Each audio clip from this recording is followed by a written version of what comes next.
All right, so close them up. Click them all the way closed. Hopefully there'll be a chance maybe to work on this stuff a little bit at the end. So real quick, everybody, I want phones like in your pockets away. I don't want them on your desk. They gotta be away today. Today's gonna be a day where we're going through some things. I don't want any distractions available. So I'm gonna be gone tomorrow. I'm gonna have it set up so you can. I'm gonna have it set up so you can do retakes if you want to. That's fine. If you need to finish the test or do a retake, tomorrow's the day you can do that. I can get people in. Well, I'll be gone tomorrow. So on Thursday, Wednesday. On Wednesday, if you're wanting to, you still need to go through a couple problems before you do a retake with me, that's fine. I can get you on Wednesday during TA. Have you come in and we'll take care of it then. So tomorrow, if you're done with your tests, you can be working on assignments, but if you want to, tomorrow's a good day to do a retake. So we're going to start something new today. We're moving on to Unit 3. Unit 3 is real different, right? Unit 3 is not, we're not solving equations in Unit 3. There might be a couple instances where we solve equations, but not very much. It's mostly going to be different kinds of things. So doing this intentionally, I like to kind of break the class up in a way where, we get into a mode where we do lots of algebra stuff. Like Unit 2 was lots of algebra stuff, right? Solving pretty hard quadratic equations. You go pretty hard with that. This gives you a little bit of a brain break. This takes you into something a little bit different. You still have the option, like I said, if you still don't feel like you're completely on top of Unit 2, well then, while we're going through Unit 3, this is different kind of stuff. You can still be touching base with me and ironing out some misconceptions that you might have, et cetera, right, and redoing that test. But this is different kind of a thing. This is going to be much more visual. A lot of the stuff we're going to do in Unit 3 is I'm going to give you, and I'm pretty convinced you'll think it's a lot easier too. But the main thing is, and it's not, I'm not trying to make it easy, it just is kind of easier stuff really but you still have to get it. It's easy if you understand the concepts.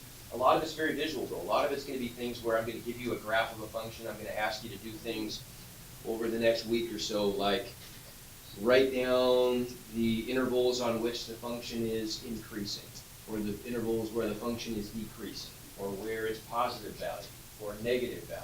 We're going to talk about the end behavior of functions. It's all very visual stuff.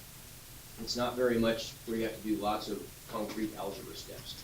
So just up front, maybe it's nice to know what this should feel like. It's going to be a little different. So today we're going to start from scratch, and a lot of this is going to be a review, but I think it's important review because I don't believe that a lot of you probably ever really got this very well, even in Algebra 1. It probably wasn't something that was emphasized nearly as much as it is in Algebra 2. And so I want to spend some time on this. And if it seems like this is going kind of slow and you already know this, well, I bet you for everybody there's going to be some points that are new for you. So let's start off with some vocabulary. And a lot of this section has to do with vocabulary, but really important vocabulary. So a relation, first of all, thank you. So a relation in math has a very specific meaning. Similar to what it does in just regular language, right? What are relations? Well, your relations would be your relatives, maybe, right? If there's a relationship between things, then that means that there's an obvious connection between those things, right? Same thing in math. A relation, we can think of it, for today, it's mostly going to be ordered pairs, but it doesn't have to be. We can simplify it even more than that. A relation is just a connection between an input and an output. That's it. That's it. It's a connection between an input and an output. A lot of times in math, as you might expect, it's going to be maybe some kind of an equation, right? But it doesn't have to be. It could just be ordered pairs. So the input is, those are the values. Typically for us, it's going to be values of x that we're going to put into the function. And then we're going to maybe, typically we're going to apply some kind of a calculation to those based on a formula or an equation. And it's going to spit out an output, right? The output is what the function spits out when we're all done with it, okay? So the set of all the possible inputs that we can input into the function, if we collect those all in one place, the set of all those is called the domain, right? So the domain is the collection or the set of all the input values the collection of all of the output values from whatever the relation is. We call that the range. Oops. So let's start off with some really simple examples that just involve sets of ordered pairs. Okay, and we'll move on in the future into more complicated stuff. But notice we've got a set of something, and I can see that because I'm using my set notation. Anytime I've got these script brackets like this, it's saying a set of some stuff, right? It could be a set of numbers, it could be a set of anything really. In this case, it's a set of ordered pairs, right? Ordered pairs, we know pair means two. We've just got an x value and a y value. Each of these ordered pairs just looks like this. It looks like an x value and a y value. And you've dealt with those for a long, long time. If we look at the graph of an ordered pair, what is the graph of that ordered pair right there? If I were to graph that in the xy plane, what would it look like? But what would physically what would I have to draw if I wanted to graph that ordered pair? But what's that going to look like? A point, isn't it? Yeah. It's an x and a y value, right? It's telling us that when x is 2, y is 4. So I would just go, if I wanted to graph that thing, all it would mean is I'm just going to go in the xy plane, I'm just going to go over 2 and up 4, and there's a point with coordinates 2, 4, right? That's it. Okay, so each of these, you could think of these, if you're thinking about what the graphs look like, it's just a set of points. We're not going to be that specific right now. We're just looking at this as a set of ordered pairs. But each of these ordered pairs, would you agree, has an input value, an x value, and an output value, which is a y value. Okay, so can you tell me what the domain is? So the domain is the set of all the input values. So what are the input values? 1, 2, 3, 4, and 5, right? So that's the domain. Right there. It's the set. It's that set. It's the set of values 1, 2, 3, 4, and 5. That's it. What's the range? What's the range? So the range, those are the output values, right? It's the set of all the output values. So what's that going to look like? 2, 4, 6, 8, 10. There you go, right? So there's the range. Okay, no big deal. You've seen that kind of stuff before. Let's just get a little practice with that. I know this is no big deal, but what about that one? There's another example. I've got a set of a bunch of ordered pairs. Well, these are kind of strange looking ordered pairs. This first one says the input is odd. Well, what do you suppose we're talking about? Yeah, just some odd number. So what are examples of odd numbers? 3, 5. Could they be negative? Yes. Sure. -1, -3. What's the definition of an odd number? One that's not even. One that's pretty good, actually. One that's not even. So you know that it's going to be, it has to be an integer, right? It's a subset of integers. Integers are just all of the hash marks on a number line. But how could I tell that, for example, -5 is odd, but -6 is even? 7 is odd, but 10 is even. Not divisible by 2, right? It's an integer that's not divisible by 2, evenly divisible by 2, right? Okay, so here's any odd number is going to give me the output of 1 for that ordered pair. Any even input is going to give me an output of 2. This one tells me any odd input gives me an output of 3. So what's the domain of this relationship, or this relation? Odd and even. So if I combine those, that's just all integers, isn't it? Right? So we could say it that way. Another way we could say it is we could just say the set of all integers if we wanted to, right? Because we're taking both the odds and the evens. What about 0? Is 0 odd or even or neither? Yeah. 0 actually, it doesn't seem like either one of them because it's not evenly divisible by 2, but it fits a pattern. It is one of the two. Which one is it? It is either even or odd. Which one is it? It's even. It fits the pattern of evens, so we call it even. What's the range going to be? 1, 2, 3, 4, 5. Right? Those are the only possible outputs. Okay? There's some other ways we can represent relations. Sometimes we use what's called a set diagram or a Venn diagram. It looks kind of strange, but this amorphous shape over here, kind of a, I don't know, bean-shaped thing. This is meant to represent a set of values. So instead of putting them in the script brackets, we're just putting them inside this set. What's my domain of this relation? PQ and R, right? That's it, PQ and R. Those are the values that show up in the input set. What's the range going to be? M and N. Do I need to say the N twice? No, I don't. Those are the two possible outputs, M or N, right? And typically, if we're, how would we represent these? Well, typically we want to be organized about it. So if we're going to write a set of values, we want to put them in alphabetical or numerical order. So P, Q, R, and then M before N, so M would come first. And we want, these are all in numerical order, right? From least to greatest. Okay, we can write them in tables too, right? And really, when we write them in tables, these just look like ordered pairs too, don't they? I mean, like in this case, this is a horizontal table, but if I did something like that, they sort of look like an ordered pair, right? Yes, ma'am? What function determines the range? The range? Yeah. You mean for these last examples? It's a good question. Or even this one. We don't know. And I think what Emily's asking is, how do we know that the outputs are 3? We're plugging them into some equation, right? Yeah. Well, we don't have the equation. We don't have to. Like the word imaginary, how it doesn't fit to it doesn't really. Oh, did you say imaginary numbers? Yeah, well, no, I'm saying, Okay. is it the same kind of thing as like, it's what it's called, but the word might not actually describe it? No, it doesn't. We don't even have to be that. We don't have to be that mysterious about it. Like if we're looking at this example right here, we don't know what the connection is. Like if there is some kind of an equation we could plug 1 into and get 2 out of, it doesn't have to even be that way. We just know that if this is a set of ordered pairs, the connection is when I input 1, it outputs 2, because it tells me that. There doesn't have to be a reason for it. That's just what this tells me is the case. Does that make sense? Yeah. Okay, there doesn't always have to be some mysterious pattern behind the scenes. That just is what it is. Okay? So what about this guy then? What's the domain? 8, 6, and -7. Okay.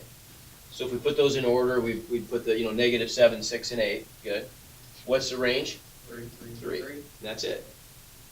Okay. So now let's talk about functions. Okay, so we get the idea. We've got a relation. It's just a connection between input values and output values.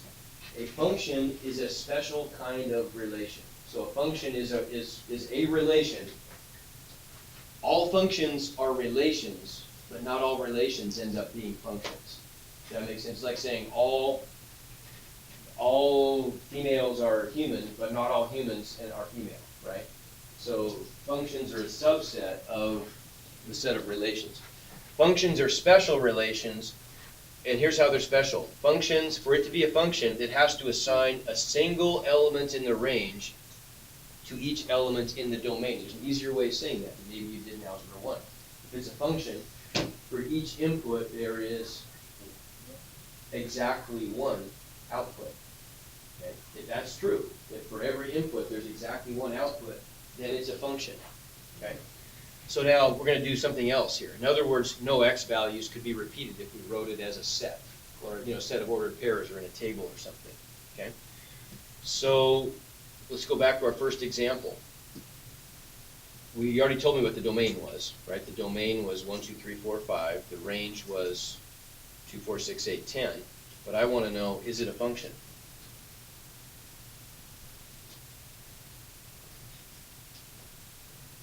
What do you think? Walker, you think that's a function? Does it pass our test? For every input value, is there only 1 output value? Like, for example, if I input a 3, what's the output? There's only 1 output. It's only a 6, right? There's not multiple choice. Is that true for all the inputs? Okay, so what do you think? Is it a function? It is, right? It is a function. Each number in the domain is assigned to only 1 number in the range. None of the x values are repeated, so yeah, it is a function. Okay, what about this, our second example that we did? You already told me that the domain was all the evens and odds. The range was 1, 2, 3, 4, 5, but is it a function? It's not, you're right. How come? Yeah, exactly. There are repeating elements in the domain, aren't there, right? So if I put in an odd value, if the input is an odd number, well, this ordered pair tells me that the output is 1. This one tells me that it's 3, and this one tells me that it's 5. So for a single input value, there are 3 different output values. So it can't be a function, right? No, it's not, because we get, and that's the example we look at. The input value of odd is mapped to 3 different output values, so it's not. It's a relation, but it's not a function. Okay, what about that guy? Now be careful with this one. Take a second and really kind of focus on it.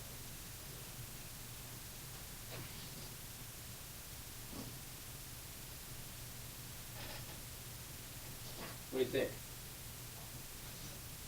No? No. Okay, how come? Because there's different values. Because these 2 arrows are going to one value. And the other one. I get where you're coming from on that, but let's apply the test and let's see if it really does cause a problem. For it to be a function, each element in the domain only gives you one output. So if I input a P, what's my output? M. Only one possibility. So far, so good. If I input a Q, what's my output? N. So far, so good, right? If I input an R, what's my output? It actually works, doesn't it?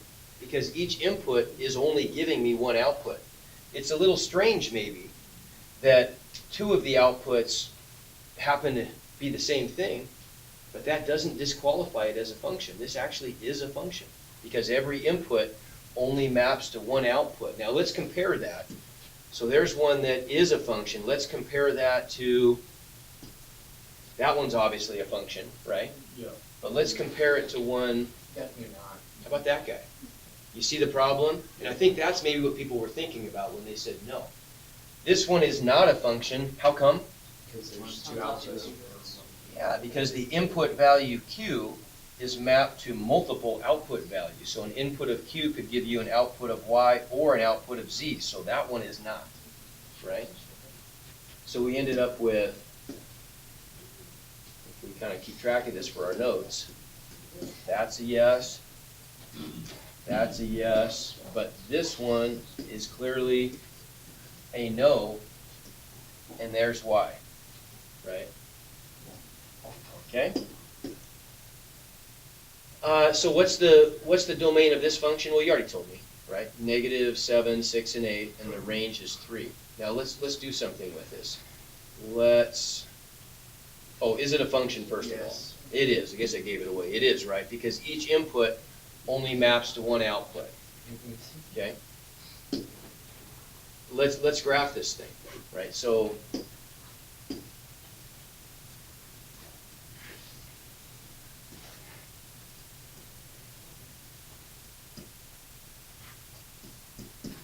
if I graph all those points, don't they just look like this? If I go over 8 and up 3, there's my ordered pair, 8, 3. If I go over 6 and up 3, there's that point. If I go back 7 and up 3, there's that point. So it's not really a line because it's only 3 points, but they do line up. They would sit on a single line if I were to connect the dots with them. Yep. That is a function though, isn't it? You told me? Yeah. Because for each input, there's only one output. Now let's compare that to something like that. What about this one? Is that a function? It's not. How come? Okay, how come? Okay, because a single input, 7, gives me 3 different outputs. Now let's look at the graph of this, and I want you to see there's a very important difference here. You probably already can maybe guess what this is going to be. So 1, 2, 3, 4, 5, 6, 7. So let's graph these points. I've got over 7, down 4. Over 7, down 6. And over 7 and up 1. not a function.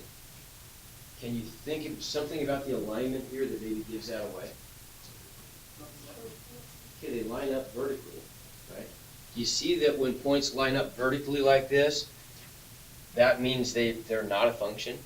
Think why? Because the same input value, which was 7, for all three of those, right, the same x value, if it maps to multiple y values, doesn't that mean that if I graph those as points, the points have to line up vertically?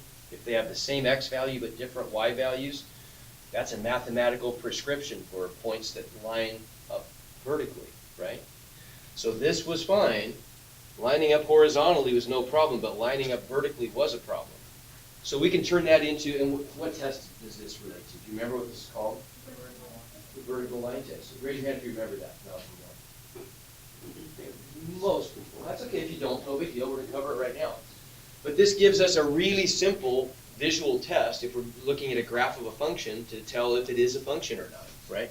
So if I were to do something like, let's look at this graph. We want to answer the question. I don't know what that is. Well, I do, but you may not know what that is as an equation. It's not important that you do right now, okay? We do know that its graph tells us that it is a function. How come? As I sweep this vertical line across there, how do you know that this is a function? Because it never goes. Yeah, it never intersects multiple points, right? The vertical line only ever intersects one point at a time. Everybody see that? That's the vertical line test. If I can pass a vertical line over the graph and it never intersects in more than one place, then it passes the vertical line test. It's guaranteed to be a function, right? So yes, that is a function. Can you show us an example of thing vertical like this when it's not true? When it's not true, yeah, absolutely. So this is a function.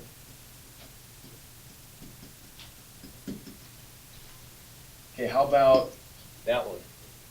Oh, No good, right? right.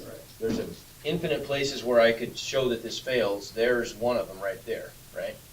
So there we can see it. This, right there, we've got a point right there and a point right there where the vertical line intersects the graph in more than one place, and so it can't be a function, right? So this is a big no. Not a function. Okay, how about this one? Now, this looks strange. This is a discrete graph, right? It's a discrete graph. That graph has an infinite number of points, agreed? So does that one, okay? I mean, it goes, presumably, it just goes forever in both directions. Yep. Even if it didn't, there's an infinite number of points there. This one, oops, this one does not. This one's just got, I don't know how many there are 10 or so. That's it. That's the whole relation, is those 10 points. They're just discrete points. So does it line up? By the way, this one corresponds to, if I go back to all these examples, like something like that, right? That would just be 1, 2, 3, 4, 5 points on the XY plane. That's what. So this would look something like this latest example, right? If I sweep this across, does it pass or not? Well, No. you tell me if it doesn't, you tell me where. So far, so good, good. Oh, it's a problem right there, right? So those points line up vertically, and so it's not a function. Yep. Right. To make it a function, what would I have to do? Well, I could maybe just get rid of that point, then we'd be fine, right? Okay, so they don't have to be, so we've looked at, we've looked at tables, we've looked at ordered pairs. We haven't really looked at any equations yet. Obviously, we're gonna do that in the future. But even something like this is a relationship, right? We call this a mathematical relationship. We wanna look at what are the two quantities that we're comparing. So we've got the item and the price. We can make a mathematical connection between these. We can ask the question, is price a function of the item? Now, what does that even mean? Is price a function of the item? So, you know what, it makes sense actually that I'm gonna come back to this. I want to jump ahead just a little bit to this slide, and let's just look at this part for a second. A lot of times, probably in Algebra 1 it was very mysterious to you, and you probably wondered, why do we do this in math? F of x is just a fancy name for what? You were told that. Raise your hand if you heard that in Algebra 1. F of x is a fancy name for what? You didn't hear that, JD? You heard that, didn't you? You probably did. You might have blocked it out. I don't blame you. You probably wondered, well, why do we have to have all these fancy names? Why don't we just call it Y? Right? It makes sense. I get why you'd ask that. Here's why though. There is a reason. Because sometimes we do want to treat things like a function. Right? We want to think of it in terms of a specific input and an output, right? And when we do that, it makes sense for us to use function notation, right? Instead of just saying y equals x squared, if we're using function notation, we would write it a little differently, right? Instead of this, we would instead write it like this. We would write it as f of x equals x squared. How come? Well, because it's telling us, because the x is inside the parentheses, that's telling us, it's implying that that's the input variable, right? X's are the things we're going to input into our function, and this is the rule we're going to follow for f. This is what we do. We input x's, and this rule is telling us that we're going to square them to calculate our outputs, right? And sometimes that's really important to do, like in physics, for example. We do that all the time. We talk about things in physics like, for example, if we want to talk about position, right? We talk about position function, and let's say we're talking about position along a line. We're going to make it really simple motion. Well, if this line, we'll call it x, right? So the position function, we could say, is x of t. Because in physics, we want to look at how things change with time. Maybe we're charting the path of a bullet. It's being shot out of a gun. It's moving in a line, right? Well, we want to be able to make a prediction about where that bullet's going to be at a certain instant in time. We're going to have an equation that we can plug a t into that, and it's going to tell us the position is when t equals 0.0015 seconds. The bullet is here, right? Staff, please pardon the interruption.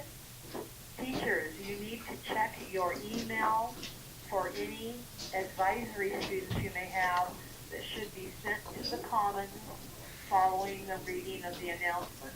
They will be there about 10 minutes and then should return to your advisory. Are we out of here like in a Check minute? your email for any of your Okay. advisory students that should be sent to the Commons after the announcements have been read. They'll be there about 10 minutes and we'll return to your advisory. Thank you. Okay, so real quick before we go, these Mondays are so short. It's a problem, I know. But so I'm going to put up the first two assignments from Unit 3 are really simple. You're not going to be able to probably finish either one, but you can kind of work on as much of those as you can. Wednesday we'll fill in the blanks so you can finish those up.